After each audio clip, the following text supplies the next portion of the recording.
Hello, everybody, and welcome back to the Golden Triangle Academy, the school for real estate investors. My name is Vinny. I'm your host. I'm your teacher, and I just want to get up and change my fan. I should have done it before we started. I know that, so bear with me 1 second. I just got to tilt my fan towards me because it's hot in my room here.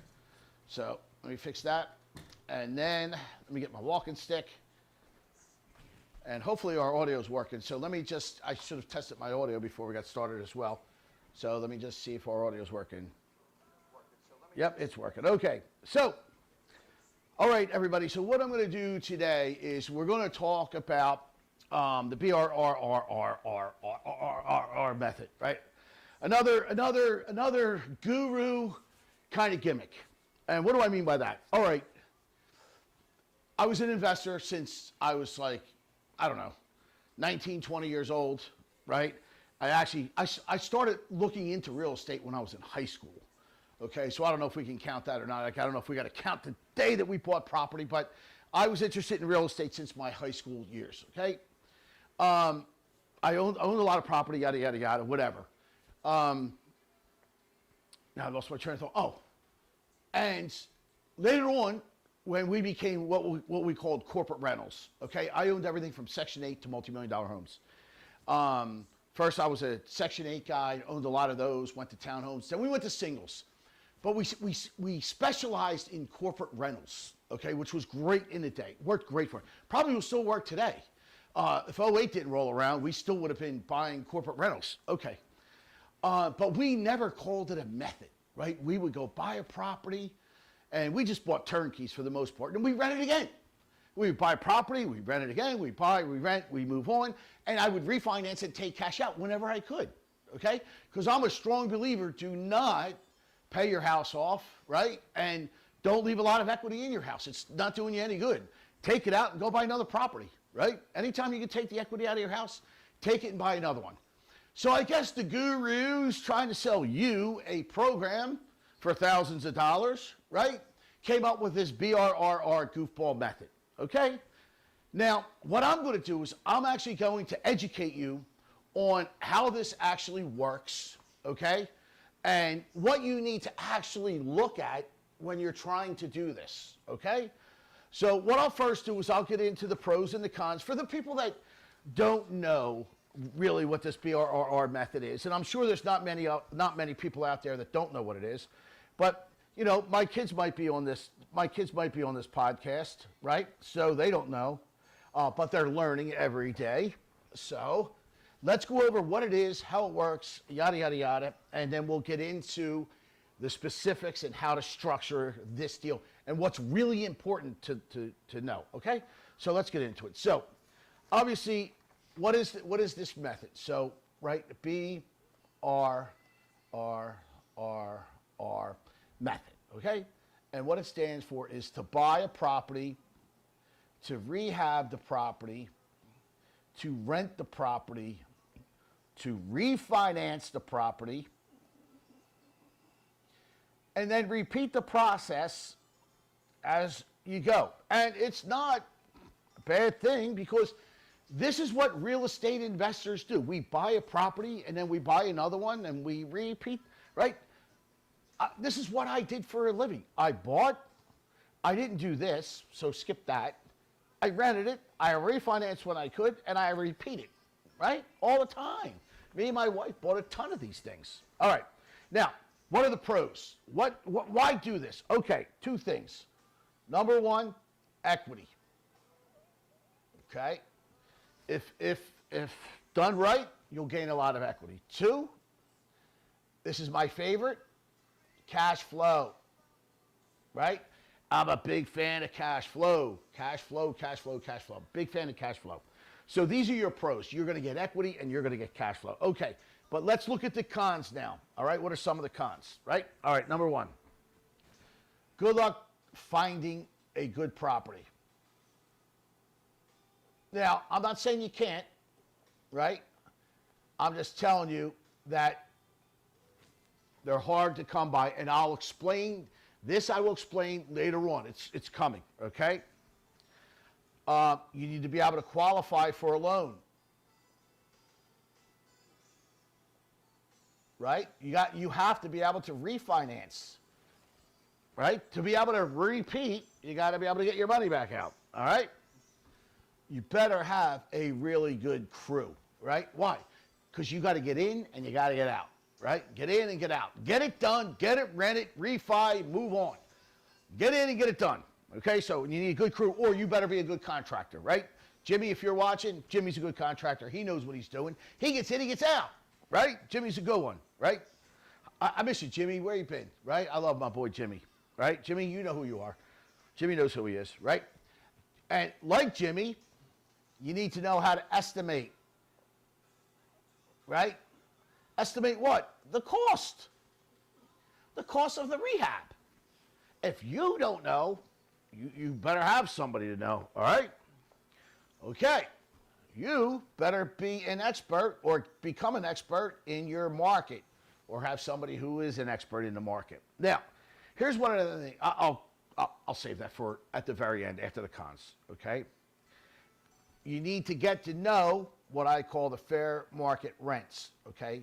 This I call the fair market, the fair value market, FVM, fair market value. And this is the fair market rent.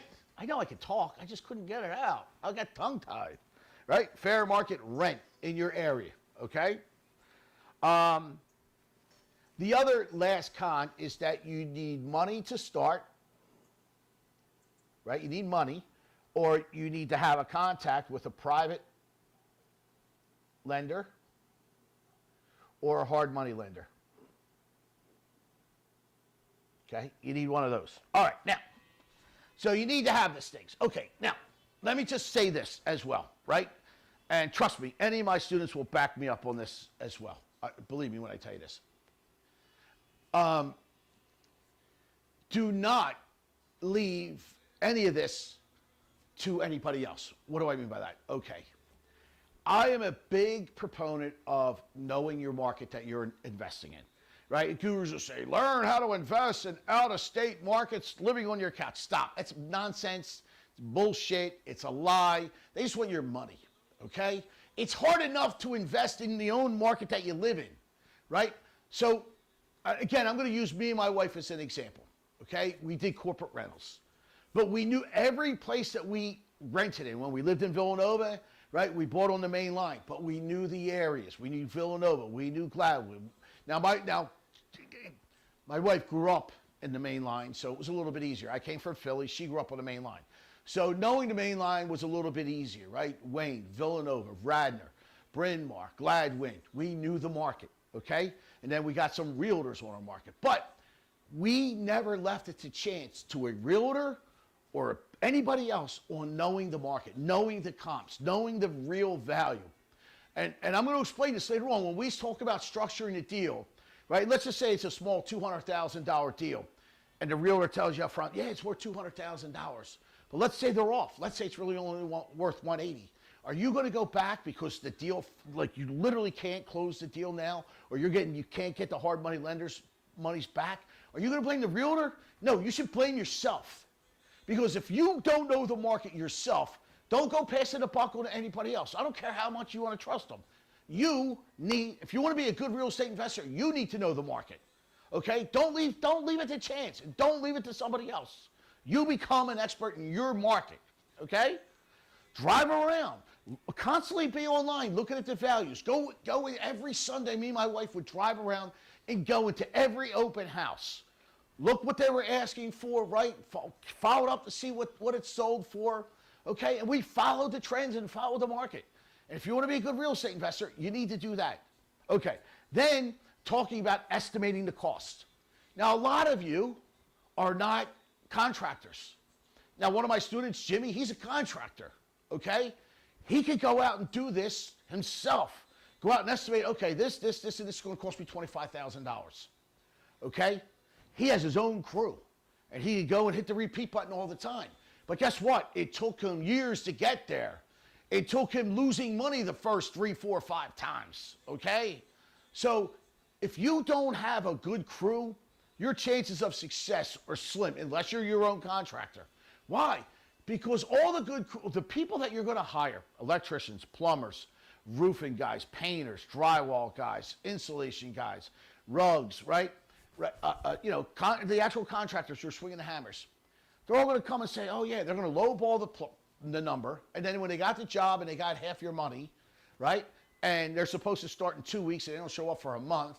And I say, yeah, well, guess what? Well, when we pulled the walls out and we did this, it's going to cost double. What? Yeah. Yeah, we didn't know that this was here. We didn't know this was here. And now who are you going to blame? Are you going to blame you or are you going to blame the contractor? And if you don't think this happens, go ask anybody that flips homes or anybody who does this for a living, right? You don't have to believe me. Go ask people that are doing this. That's what happens, period, okay? So don't leave it to chance. Learn how to estimate the cost of things. Now, depending on your area, depending on how you are, I build homes, but I built multi-million-dollar homes. And everything I put in there was all custom, right? Everything was custom. There was nothing Home Depot at all. Now, I'm not saying you have to do that, but if you want to be a Home Depot builder, your ass better be in Home Depot constantly looking at the prices of everything. So you know what everything costs. Okay, you don't just say, oh yeah, I think the kitchen sink will be $100 and it's $400. Oh yeah, the drywall, well, yeah, they're only $10 a sheet. Well, they're $22, right? So you need to know what this stuff costs. Don't just believe people, because they will lie. Most people are going to lie to you, okay? So also, I said know the market and know the rents. Again, don't trust the realtors in saying, oh, you could get $3,000 for that house and you got 27. It's $300 a month, okay? Big difference there. Oh, you could get 7,000, right? Well, I think you're only going to get 6,500, okay? That's a big difference, $500 a month. Or if you're going to play in the lower end pool, right? Oh, I thought I was going to get 1,000. You got friggin', 700. That's $300 a month. That's a difference. Now, I don't like doing anything unless you make $500 a month, but that's okay. It's your thing. So you need to take stock of your own skills. What am I good at, right? And if you're not good at any of this, I don't recommend doing this, right? Or find a partner that is very good at it, right? So you need to get good at these things if you want to do this, all right? So that's the cons, all right? And again, the other thing is, money. Okay, don't forget, you have to have some money. So there's your cons. Okay, let's move on to the next. All right. And if anybody has any questions, throw them in the live chat. I'll gladly answer any questions that you have. And if anybody wants to learn about the Golden Triangle Academy, we're school, $59 a month, where you get to learn all of this, everything. I don't just teach subject to the BRR, contract for deed. I don't just teach one method. I teach it all so you understand it all. I teach the Fannie Mae, Freddie Mac, all the guidelines, everything that you learn here tonight. You learn at the Golden Triangle Academy. Okay. How does it actually work? Well, let me break down what you really need to know, what's really important here, okay? So let's do this. Let's put this here. This is your buy. This is your repair. Then you rent. Then you refi. Then you hit the repeat button, okay? Now, let me just go over a couple quick little things for you, all right? Number one, right here, being that you started out with rent, you know that this is going to be a non-owner occupied, right? Or the way that we really do it, I shouldn't have wrote it out like that because that's not the right way to do it.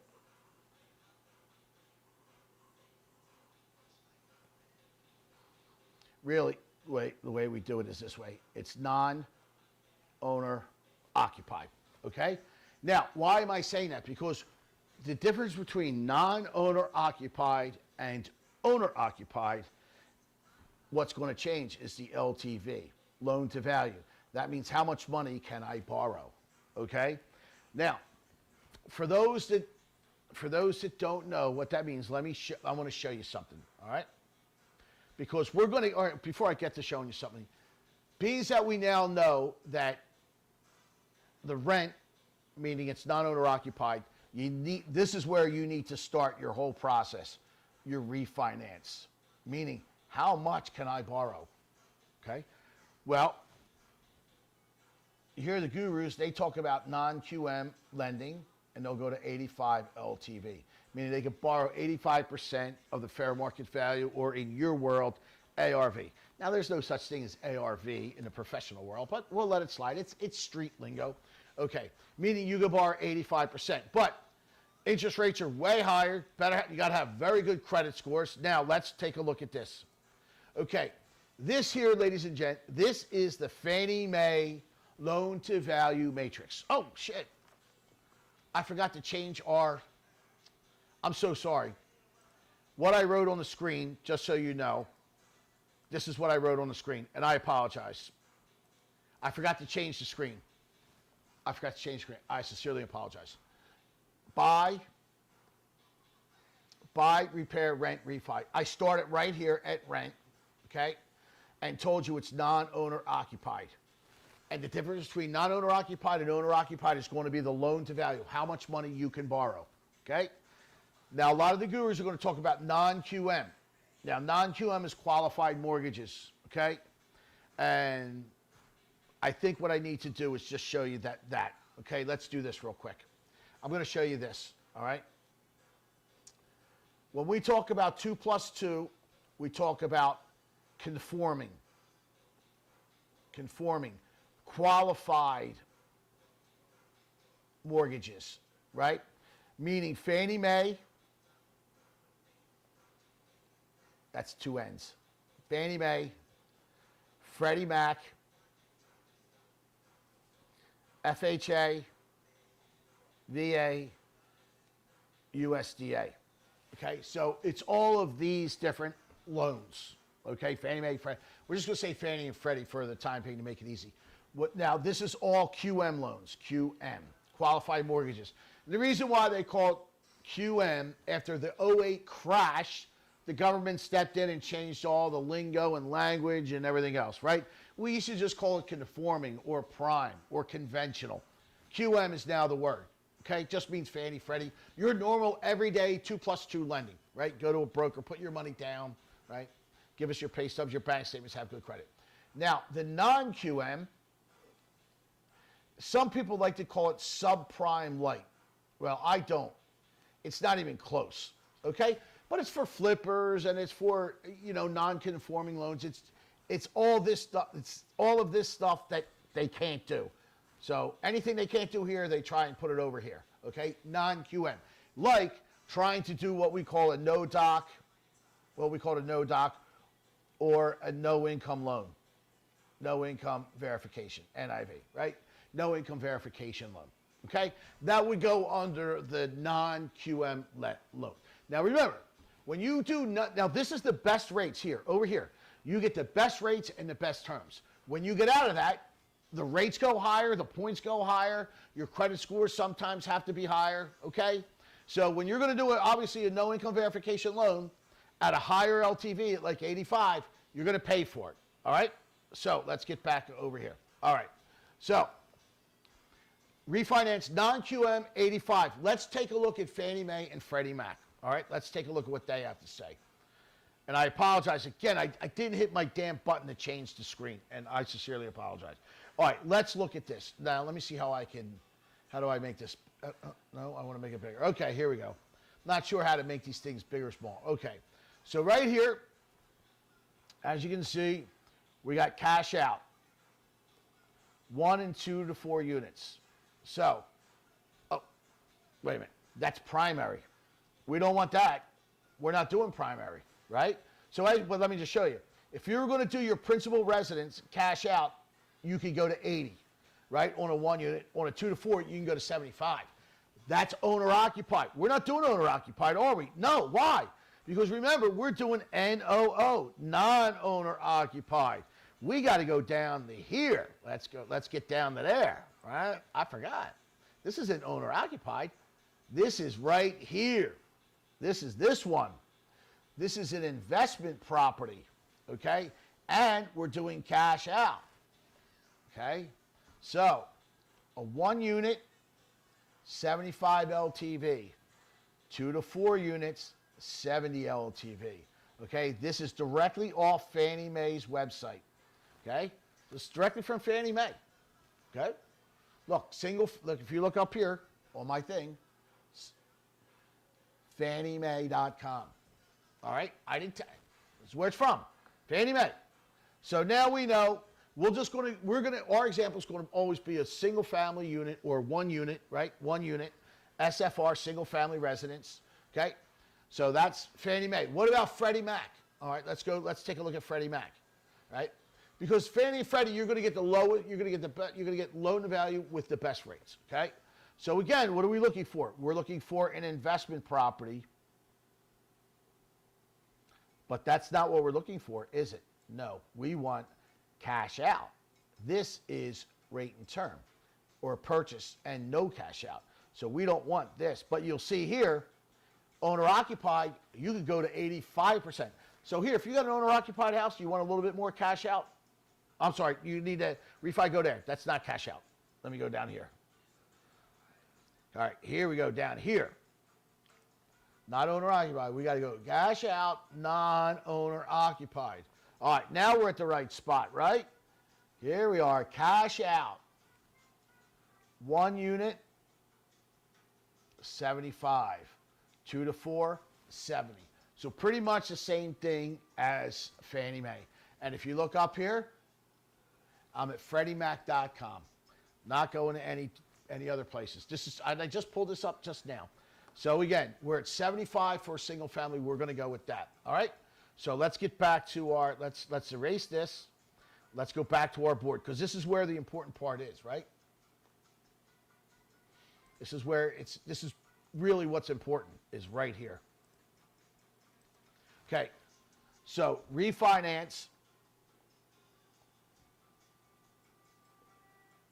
75 LTV. Okay? But here's the thing. You always are going to have to cover your closing cost. Okay?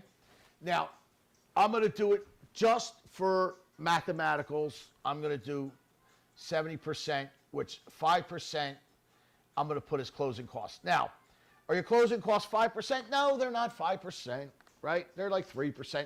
It all depends if you're escrowing taxes, you're not escrowing taxes. That's another story. What do I mean by that? Okay. You have enough LTV where you don't have to put your taxes and insurance in with your loan. Okay? You can waive your escrows. They're called escrows. Okay? Tax insurance. You can waive your escrows. Here's the thing, though. Depends on how you are. If you're a spender, like me, always escrow your taxes and insurance. Why? Because when it comes around, the bill, you might not have the money. If you're a saver, don't escrow. Pay your own taxes and insurance. Why? Because when it comes around, you got the money, you can pay it early and get a discount. Okay?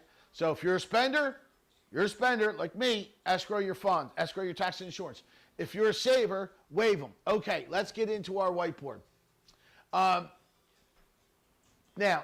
when we're talking about the refinance and the loan to value, right?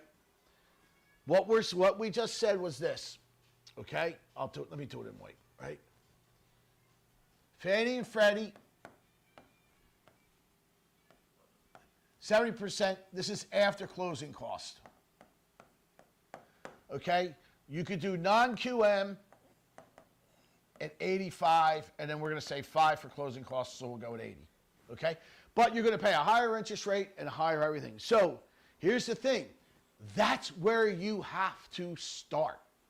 Right there. This is what the gurus don't teach you.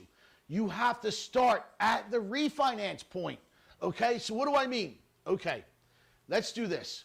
I think I wrote the numbers down so I don't have to use a calculator. Right? Let me see if I did. All right, I did. Okay. Here's an example. All right? So let's just say you find this house that has a fair market value of $200,000. Now, again, this is something I want to go over with you. How did you come up with the $200,000? That's what it's worth at the end, right? Because obviously we know this is a fix and a flip, a fix and a buy and hold and hit repeat, gain cash flow and equity and all that, right? But who gave you the $200,000? Did the realtor give you the $200,000? Did an appraiser give you the $200,000? Did you come up with the $2,000? Who gave it to you? Because you're going to see at the end, if you're off by a little bit of money, it can really hurt you. Now, on my team, I would always call an appraiser instead of a realtor. Why? Because appraisers, that's what they do for a living. They come up with comps. Realtors are just going to look around, give you, they don't even really care. Appraisers do care. They take pride in their numbers. So I would call an appraiser. Okay? Now, let's do this. We'll multiply it by, we're going to do 70%. Again, the only reason why I'm doing it at 70%, right, is because of what? The 75 is the LTV that you can borrow, but then 5% is your closing costs, okay? But if we did it, well, all right, I'll do it this way. Oh. Let's do 75 for a start, okay? Let's do 75. All right, so that's going to give us 150. And then let's just take 10,000 off for closing cost, right? That gives us 140. Okay, we're at $140,000. Okay, so that's the most right there that we can offer on this house. But is it? Okay, let's go over here. I want to show you. So again, it's buy, rehab, rent, refi, and repeat. Okay? So how do we know what we're going to buy it at? Well, right now, let's assume this is your money. You're doing it with your own money. Okay? And you only have a little bit of it. So you say, okay, I could buy it at 140. But remember this, when you buy it, when you come here, you also have to pay closing costs when you buy it. Okay? So when you buy and sell, you're both paying closing costs. So let's throw 10,000 on closing costs at the top. Remember, you only have a certain amount of money, right? You only have a certain amount of money. Now, what else did I forget before we get into our offer? Our rehab. How much is that? Let's say that's 40,000. Now, 40,000, it's not a very big rehab, okay? It's not a lot of money when it comes to rehab. Trust me, right? Kitchen, how much is that going to cost you? How much is a master bedroom, new rugs, new paint? How much do you think new rugs, new paint are going to cost you, right? And a master bathroom. New trim, right? If you got to put new windows in. Okay, 40,000 doesn't go that far, okay? So now our thing, 200,000 at 75 is 150, closing costs at 10, 140, but now we got to take our 40 off. This is for the repairs. Now we're at 100. Okay? Now remember, I'm using our money right now. We have money in the bank, but we only have a certain amount. Okay? But now we know that we got to come up with $10K for closing cost. So we were going to do it at 100, but we only have 90,000 we can borrow. Well, guess what? That's right on the number we can buy it at, right? Because we got 90 plus the 10 to buy it, and then another 40,000 to fix it up. Okay? So now we're buying it at 90,000. So I want to make sure that you follow me on this with these numbers, all right? Let me go over these numbers one more time so you understand. And then you're going to understand when I talked about the cons about finding houses. $200,000 is the value of the house when it's done, right? The fair market value once you fix it up. Now, in street lingo, you call it ARV, after repair value. Now, I can show you 500 appraisers, right, in here that were done, the last 500 appraisers that we did. And nowhere on there will you ever see the word ARV. When I bring an appraiser into class who teaches how to do comps, right, how to read an appraisal, how to look for comps on your own thing and answer anybody's questions, somebody says, well, what do you think? Like, do you use the terminology ARV? He thought we were kidding around with him. Say, I never heard of it, right? Where we come from in the professional world, we don't say ARV. We just call it fair market value, right? We call it cost to cure, right? Or we call it subject to the repairs. Now, if you want to use ARV, fine, use it. It's just understand that in the real world, in the professional world, it's not what we say. Again, I apologize for getting up and down. I got a bad knee and a bad back, and it stiffens up, and my knee is stiffening up. All right, so $200,000 and you found out you did your own comps, you got an appraiser to help you, it's worth 200. Great. Okay. 75,000 is the loan to value. This is max LTV. Okay? Which means you could borrow at the end 150. But then you got to cover the closing costs for this loan, brings you down to 140. The rehab cost that you estimated, or your crew estimated, or whoever gave it to you, is 40 grand. You're at 100. But you got 10 grand in closing costs to buy the place, so it's going to cost you 90. 90 plus cents, 100 grand out of your pocket to buy it. So, okay, so there you go. Now, this is what I want to ask you, right? When I said, how many houses do you think you're going to find out there? How many do you think you're going to find that you can purchase for $90,000? How many think you can go out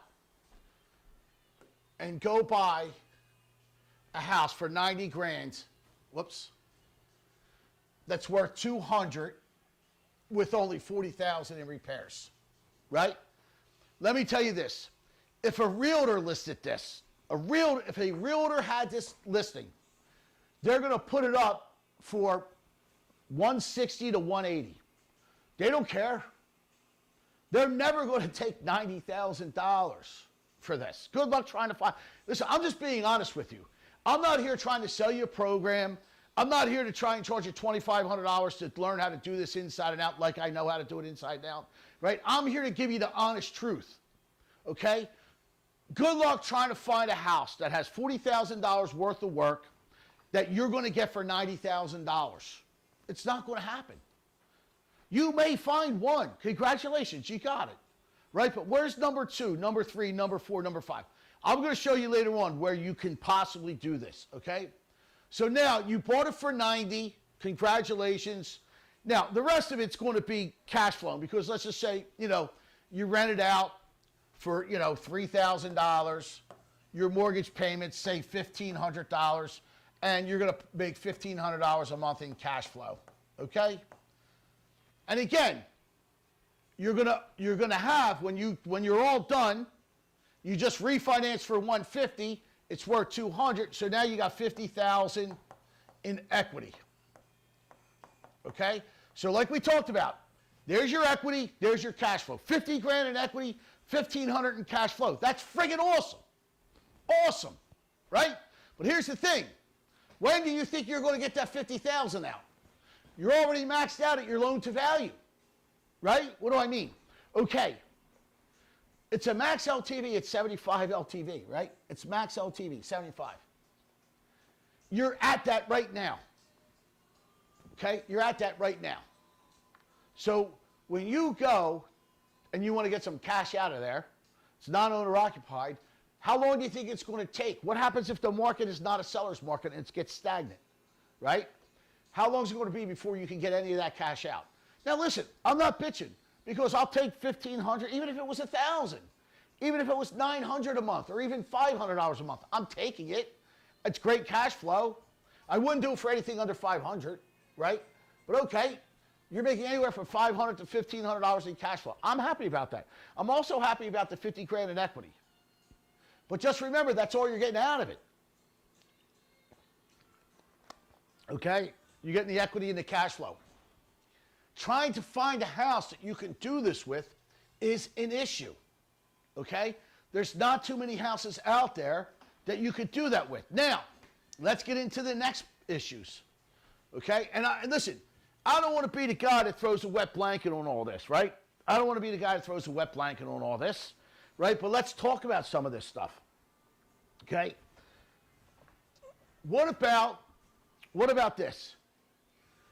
Same situation. Let's do this. Same situation. Okay? Same situation. Okay? Same situation.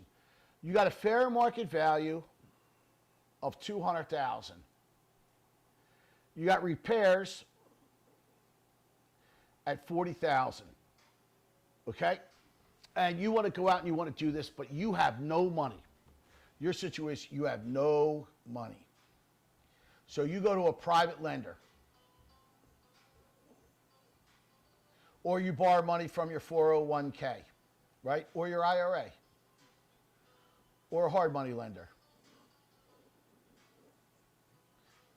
or your credit cards, right? Or a home equity line of credit. Whatever the situation is, you borrowed the money, okay? You went and borrowed it. Now, besides these two where you're really not going to have a payment plan, right? Or maybe you will, I don't know, right? Some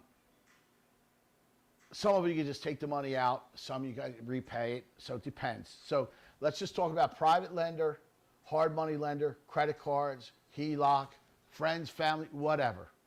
Okay? Now you do the same thing. You buy it at 90 plus the 10K. It's $100,000 that you borrowed right here from the private money. Now from day one, right? 30 days later, you got to make a payment. And let's just say they're charging you 10% interest. 100,000 times 10% divided by 12, right? You're going to be making a payment of $833, right? So 10,000, 100,000 at 10%, right? It's 10,000 divided by 12 is 833. So in 30 days, you got to start making this payment, $833 a month. Okay? So now, you go on, you got 2 months of that, right? Because now you also had to go borrow $40,000 to start the rehab. Okay? So let's just say you paid 1 month of that.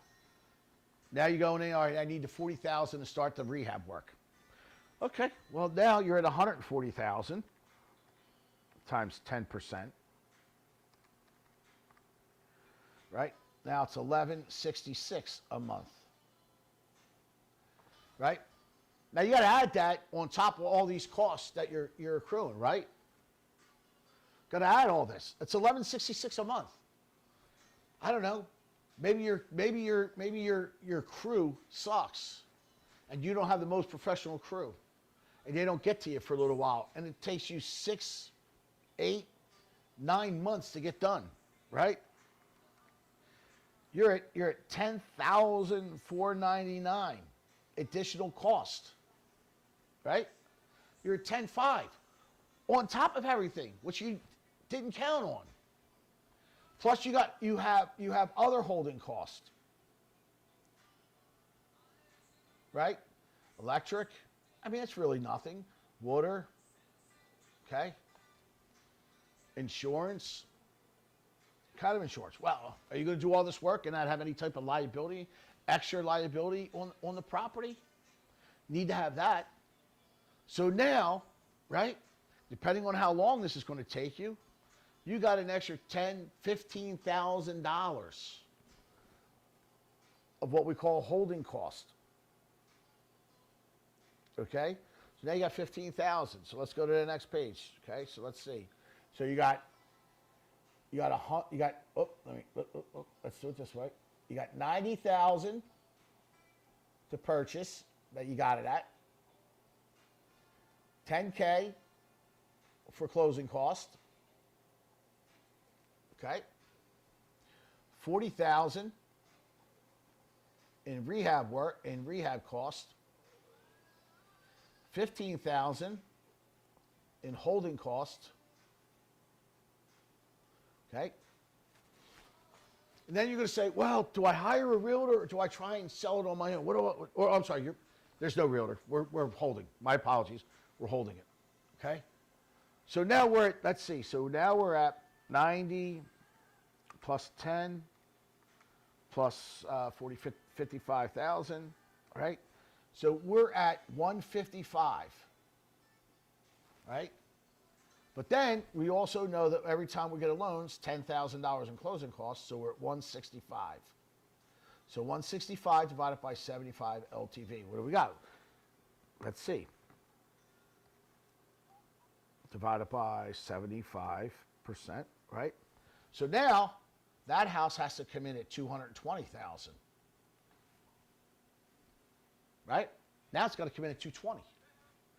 Just because you forgot about putting the holding costs in there. Right? Now let's look at this another way, right? So this is why I'm like, you want to know why people fail at real estate investing? This is it. You're looking at it. This is reality. I've seen it so many times. I can't tell you how many times I've seen the same stuff over and over and over. Okay? Now, let's look at it again. Now, let's go and look at it in a different light. Okay? And again, I'm not trying to be a wet blanket here. I just want you to go prepared. Be prepared. Be prepared. Let's look at it another way. $200,000 of what you call ARV and I call FMV. Okay? It's $200,000. But let's just say the market went down and the realtor screwed you and you're completely wrong. And now it comes in at 180. It comes in at 180. Okay? 180. Now let's look. 75 LTV is what? 180 times 75%. Look at this. It's 135. Minus 10. That's 125. It's a big difference, right? Now you got 40,000 in repairs. Minus 40. Right? It's 95,000. Minus the 10 to purchase it. Right? Down to $85,000. Look how much money you're losing already. Okay? You're looking at $200,000, but it comes in at 180. Now, here's the other thing. Let me tell you about this, right? I mean, you go just being off by $10,000, $20,000, it can sink your ship. But let's do another one. Let's say it does come in at 200,000. But that 40,000 we're talking about, let's go back to the board, right? Let's say that 40,000, and trust me, if you don't think this happens, you're insane. This 40,000 turns into 65,000 in the blink of an eye. Are you prepared for that? Are you prepared for that? Because now let's look at the numbers, right? You borrowed 90 plus 10 plus, let's say this is your own loan, right? So you're at 100 plus 65,000, okay? Now you're at 160 plus 10 for the closing costs, you're at 175, right? So if you're at 175, divide that by 75, right? You're at 233. But if you're at 200 again, right, what can we do at 75? Right, 150. Right, you're at $25,000 over. Now let's do a double whammy. Let's do a double whammy, right? Let's do a double whammy. Let's say this. Let's say your repairs actually cost you 65. Let's call it 60. We won't even do 65. We'll do 60. And then let's just say the fair market value, or what you call ARV, comes in at 190. Okay? That's only $10,000 more and $20,000 more difference in rehab costs. And trust me, that happens in the blink of an eye like you can't imagine. Okay? So now let's take a look at it. All right, 190 times 75 plus 10K. Okay? So 190 times 75% is 142,500. Right? It's 142. Let me just do this. Let me make it look right. Right? That's 142,500 minus 10 closing costs. 132,500 minus 60. Okay? Now you're at 72,500. Okay? I mean, do you see what's happening here? Just in the blink of an eye, things go up and they go down, right? And by the way, we're not even talking about if you did hard money here. Just imagine if you borrowed hard money on this, okay? So now your repairs went to 60 and you borrowed it from a friggin' hard money lender. right? So now you borrowed 160 at 10%, 16. Oh my God, by 12, right? It's $1,300 a month, and it took you 9 months to do it, right? It's not plus all your other costs. You're 15. Oh my God, you're sunk. And this is what I see over and over and over again with a lot of students that come in and they want to learn something different besides this. And by the way, we teach a lot of other things just beside this at the Golden Triangle Academy, right? But we give you this knowledge to go in prepared if you want to do this. So you're not going to be like, oh, I got screwed. No, you're going to be prepared, okay? You're going to be prepared because you're going to get an appraiser. We're going to hook you up with an appraiser in your area that can give you comps, okay? Real comps. If you're a newbie, if you don't know how to do it yourself, right? We'll hook you up with a contractor that's an honest contractor, okay? That's not going to screw you over, right? And you got a better chance. Listen, just like I tell you, I got students that want to buy and hold. They go in, even with a good home inspector, they miss things, right? Even with the best of the people, they don't know what's hidden behind the walls and everything else. Because the minute you start taking things apart, the dollars go up. And if you don't have a solid crew on your staff, you're done. Just look at all the things that you need to have, right? Just look. So you got to start at the bottom of the house, right? Start at the bottom of the house.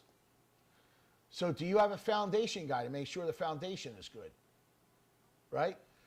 Meaning, is there any cracks anywhere, right? Is there anything? How about windows? Doors, right? Roofer, right? Do you have any of those guys? Do you have siding guy, right? How about a stone? If it's stonework that's out there, do you have a stonemason, right? Is it vinyl siding? Is it aluminum siding, right? What kind of siding do you have? Do you have stucco, right? How do you know stucco isn't bad? Okay, okay, so we got the roof, we got the outside done. Okay, how about insulation, right? You got an insulation guy? How about a drywall guy, right? How about a painter? How about a plumber? How about an electrician? How about an HVAC guy? How about a rug guy? How about a trim guy? How about a carpenter? Right? How about your supply guys? Your supplies. What are you guys supplies? Okay. Are you going to go to Home Depot and Lowe's, or are you going to go custom? Right? What are you going to do? These are just stuff that you need to know right here. Right? Just bare bones minimum. You should have a plumber, electrician, a roofer, an HVAC guy, plus a painter, a window guy, and a rug guy. They should be all the guys you have right at the top of your head. You better have a fantastic home inspector, right? Better have somebody who's very good at estimating costs. All this stuff. So remember when you start doing all of this, when you want to get into doing this, okay?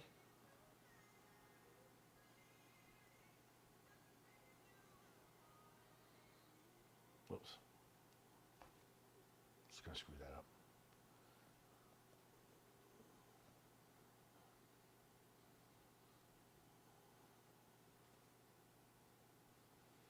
What you need to do is start right here. That's where you need to start, okay? And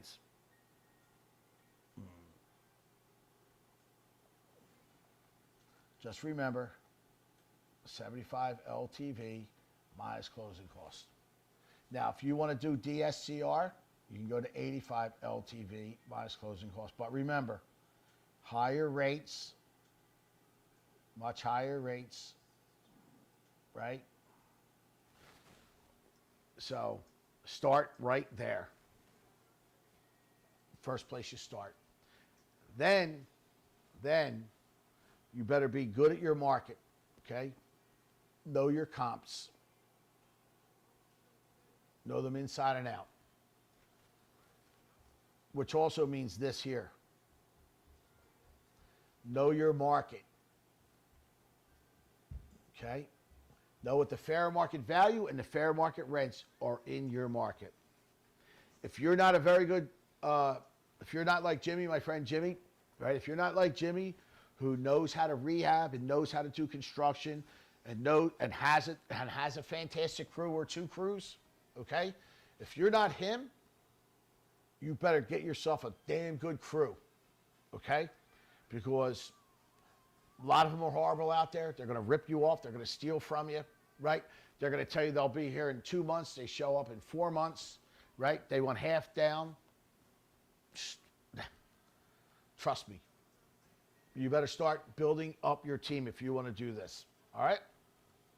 And then rent it out and repeat it. And you will get yourself good cash flow and good equity. But again, where are you going to find houses? Now, I told you I was going to show you some places that you can hopefully find houses that you can do this. So, where would I go if I was going to try and do this? Remember, you're trying to buy property. Let's see, it was 90 cents, right? Well, let's see what LTV that was. 90. We're trying to buy it at 90, and it was worth 200. Whoops, I did that wrong.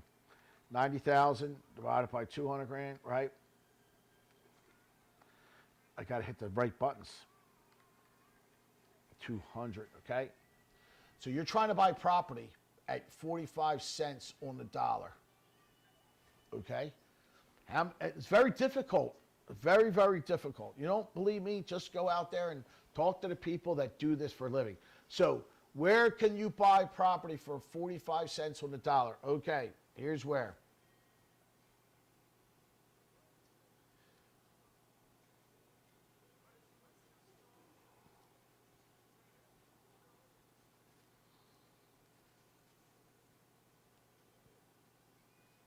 Okay, the inner city and resort areas. Now,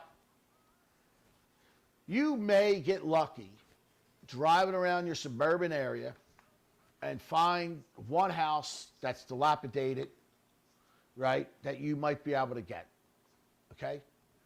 But don't ever count on number 2 and number 3, right? Because that one property, you're going to have to do a lot of work to find a seller that you may or may not get convinced to sell it at 45 cents on the dollar. Okay? And you're going to have a lot of competition if it ever goes on the market or goes to a realtor. So you got to get them before it ever goes to the realtor. Okay? That's number 1. Then you can go, if you go to the inner city, now I'm not saying you're going to get houses 200, 300, 400, but you'll get decent properties in there that you can do this. But just remember, the numbers are a little bit different, meaning this. Most of the times you're buying almost shells. Okay? That's, in very dilapidated properties, okay? But if you go to resort areas, what do I mean by that? Okay, I'm just specifically talking about Philadelphia and the suburban areas right now, okay? Because this is what I know.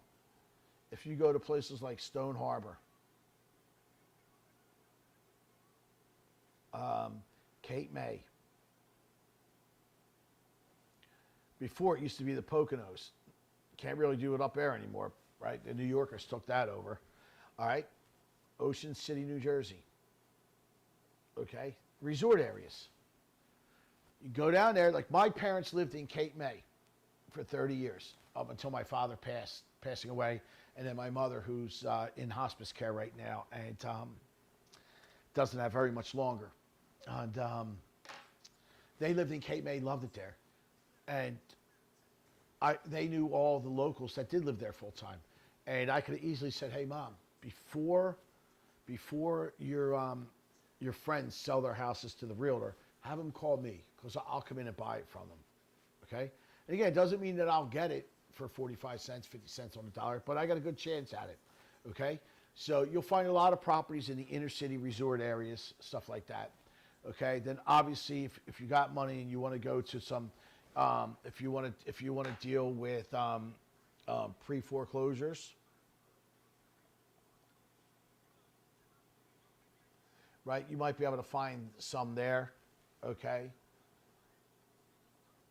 Tax delinquents, right? If they're delinquent on their taxes, they might be delinquent on, keeping up with their house, okay? So, the problem is, again, it's a needle in a haystack trying to make a living out of it, right? Trying to make a living out of it. I'm not saying that you can't do it. I'm not saying that there's properties out there, right? I'm just telling you they're in certain areas and you're going to have to try and dig them out. And this is why a lot of people fail at real estate. Because one, they don't have time. How much time do you think they got time to go drive down the Stone Harbor 2 hours away, start researching properties and talking to realtors and talking to people? No, they don't have the time, right? So they think they can go pay some guru online, $5,000, $10,000, $15,000 to learn this stuff. Literally, I can teach it to you in 2 hours, right? But you got to be prepared. You have to understand what you're getting into. And none of the gurus do what I'm doing, which is telling you the bad parts, right? I want you to understand what you're getting into. I'm not saying it doesn't work, and I'm not saying you can't find a house, right? You can if you go out there and you try hard enough. Anything's possible. Just know what you're getting into. Know what you need, where you need to start, and you need to start at the refinance. You need to know exactly how much money can I pull out of this house at the end, because that's going to determine how much you could buy it for. And you can't forget about your closing costs, both sides, right? When you buy it and when you refinance it, you got closing costs. And then don't forget, if you're going to borrow money from a hard money lender or a private lender where you got to make payments, you got to add that into your kitty, right? Because you got to pay it back. So don't forget about that, okay? So don't waste any money on the gurus. If you need any help, right, you can always get a hold of me. I got one phone. It's right here. It's a cell phone. It's playing music right now. Who's on there? God, We Need You Now by Jennings and Caitlin Curtis. Boy, that Caitlin Curtis got an unbelievable voice, right? So I got one cell phone. All you need to do if you want to get a hold of me, it's very simple, right? I'll be glad to answer anybody's questions. I'll be glad to help you out any way that I can, right? Just give me a call. I'll tell you the best way to get a hold of me is this. Just text Golden to this number, 21,000, right? And then you'll get my digital card. That digital card has my cell phone number on it, right? It's sitting right there playing music. You can give me a call. I'll gladly talk to you. I'll give you anything that you need, any contracts that you need, right? Any advice that you might need, whatever it is that you need, I'll gladly try and help you out, okay? And if you want to, learn all of these different methods, we got some great methods here. I don't teach my best method on social media, right? I leave that for my paying students. And my class is only $59 a month, where I live stream every month, right? We're doing videos now where everything's going to have, you're going to have step-by-step instructions online, right? On there, you get access to all the contracts, right? If you need hand-holding, I got private students. We have an extra class on Tuesday night on how to structure deals, right? So all we do is structure deals, okay? How to structure any type of deal, okay? So whatever you need, I got it. I've been doing this stuff for almost 40 years, okay? So there you go. There's your BRR. Listen, my goal of this video is not to discourage you about real estate. The goal of this video is to prepare you for what you're getting into. Because every guru out there is going to make it so easy. Oh, yeah, do this. Yeah, just pay me $3,500 bucks. Okay? I want to teach you exactly how it works. What you need to look for. Right? And most gurus don't. They just want the money. I'm here to help people. Okay? That's another reason why I only charge $59 a month. And everybody says, you're nuts, you're nuts, you're nuts. I'm like, listen, I'm here to help. I'm not here to steal people's money. I don't want to do that. I'm here to help people. And I'm giving you my cell phone number, right? And saying, hey, look, I'll even help you for free. Right? Now, I'm not going to sit there for 2 years helping you for free. Right? At some point, you got to become a student. But if you just need help figuring out one deal, sure, call me. We'll gladly talk to you. I got no problem doing that. So, all right. Well, listen, I appreciate you coming. I hope you learned a little something, okay, about learning this BRR method, right? And again, it's not, people call it a method. It's just this is what we do as investors. We buy a house, we may fix it and then rent it. We may fix it and flip it, right? It's just options. Always have an exit strategy. That's the other thing. Always have an exit strategy. All right. So, and again, I'm not trying to discourage you on this video. I'm trying to prepare you. All right. So thanks for coming. I hope you learned a little bit of something, and we'll see you in class.